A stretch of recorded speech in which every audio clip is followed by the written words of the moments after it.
Brothers and sisters, this is Vic Callender. It's now 8:24 p.m. Pacific Standard Time, West Coast of the United States of America.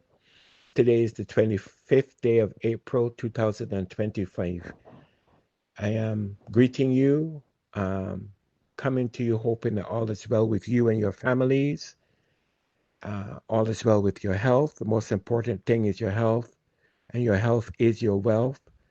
So I come to you, greet and happy to speak with you, happy to hear from you, whatever you think, what you're not thinking, to share in a conversation with you. I would welcome that at any time, anyhow. I want to talk about us, the Guinea multitude, and I've used an adaptation, the word Guinea, of course, significant of the blackness of our skins, and multitude, the large majority of us, whether in the Caribbean or in the diaspora, um, the blackness of us. And the fact that we, in my belief system and what I have seen, continue to perpetuate a very strong stereotype that permits us to treat ourselves worse than most Europeans would have treated us. I don't know how much better we are today, walking around with no chains on our hands or feet or about our waist, when the chains are still on our minds. The chains are still on our minds. And the fact that we became independent does not mean that we are not still dependent. We are independent does not mean that we are not still dependent. Most cases would promote, as I witness, as I sit from my vantage point, that we are worst. We are worse off generationally. And when I say that, I mean that we are worse than our parents before us, their generation before us. Our generation seemed to be disintegrating into nothingness, into a valueless system.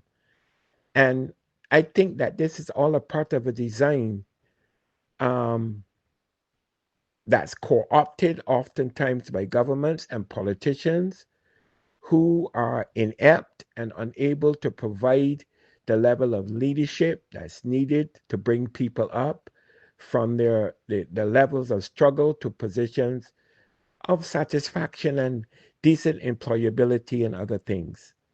There is no way, Barbados, that we do not understand in real time the facility that has allowed for rampant killings in Barbados.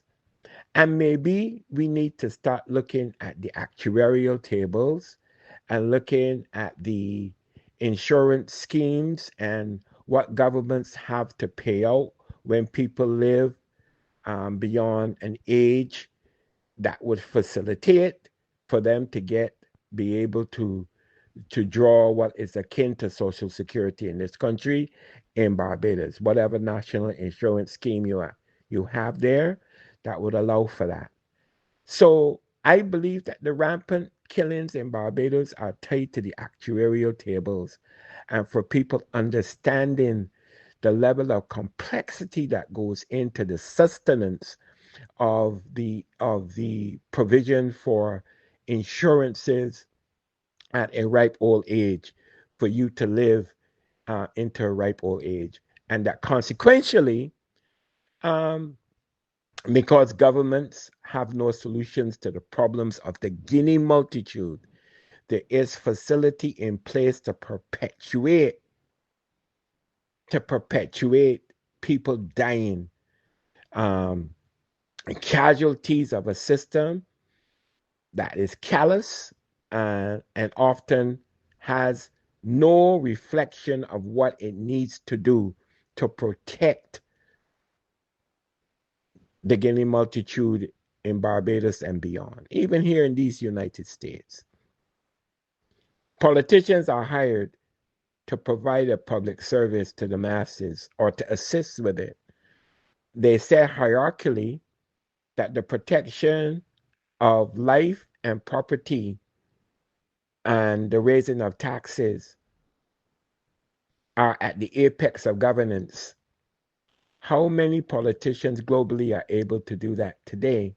They are clueless, and they come to the people vacillating relative to truth day in and day out, rather than being substantive enough to say, right now we are lacking in ideas. Can we reach into the basket of knowledge that's provided to the masses and seek out ideas to salvage some form of humanity for the Guinea multitude? They're unable to do that. And therein lies the problem. When someone is talking with you and not at you, it's a solution based situation. When someone is talking at you, they're not offering solutions to you. They're just offering solutions, but not to you. There's a difference between talking with you and talking to you and talking at you. We need to be able to understand the differences and what politicians are doing and, and what they're saying, what's meaningful and what's not. So we must familiarize ourselves with the mathematics of life, the actuarial system that binds us together, all of us. We are playing a numbers game. And once we're able to understand the numbers game, we may be able to understand what life is in itself. It's just a numbers game from the womb to the tomb, right? How are we going to provide for ourselves? How are we going to provide for children and for generations not yet born, right? It's all locked in numbers, brothers and sisters. And how we're able to define those numbers goes a long way in how we're able to define ourselves, how we're able to get ourselves out of poverty, how we're able to get ourselves out of killing each other. Because systemically, killing each other is really rooted in high unemployment, high teenage pregnancies, familial problems across the board. If we're able to unravel numbers, go to the arithmetic of life, and understand the truisms of the arithmetic of life, then we're able to get ourselves out of the problems that will plague us. And oftentimes we are not. From the womb to the tomb, brothers and sisters, is the context of what I'm saying today. From the womb to the tomb, we make the same spiraling mistakes over and over again. We regurgitate the same mistakes over and over again. And those who know that best continue to let us slip into that abyss because it benefits them to let us slip continuously into that abyss. Now, is there hope? Of course, there is hope. But the hope is from me to you, that you understand that this is a chessboard. And oftentimes on the chessboard, the pawn is not as useless as we may think the pawn is, because the pawn is oftentimes able to be the most important piece on the chessboard of life. But you have to know what the other pieces on that chessboard, what they are capable of doing.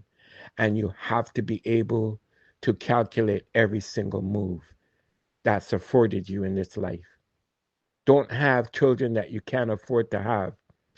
Don't drop out of school when you can benefit from an education of some sort, whether it is a technical slash vocational education or it is one that's steep in higher academics. Don't drop out. Don't allow yourselves to be idle on the streets of Barbados or anywhere else. Be profitable and be marketable. Be disciplined, brothers and sisters. Don't allow a simple act of violence to cause you to lose your freedom or to kill another person. Look to solutions and look to redemptively resolving arguments. Always look at your brother or your sister as you would want to be looked at or treated as. Always try to do that. Because by not doing that, brothers and sisters, we truly become the highest level of slave that we can be. The person given the keys to the mansion, the plantation mansion, the person given the responsibility to rule in the other slaves is truly the highest form of slave. Always know that. So whoever that person is that speaks for the plantation owner and speaks for the salvation of keeping you away from your freedom, that person is the highest form of slave. Hold that person responsible. See that person for who they are at all times. Know your truth. To thyself be true. Know your truth, my fellow brothers and sisters. Because guess what? When you're shackled next to me and I'm shackled next to you and I'm shackled next to the next brother or sister, are we not all slaves in the belly of the slave ship, in the belly of the beast? We are. We have to be able to see that reality and act upon that reality because our nexus, the nexus that we built, should be one built to get away from the slave master's tentacles, to get away from the slave master's yoke. I love you, Barbados and Barbadians. I wish you all Godspeed, best wishes, and I do hope that things will always look out for you and your families and for the good of Barbados, always. God bless you. God keep you.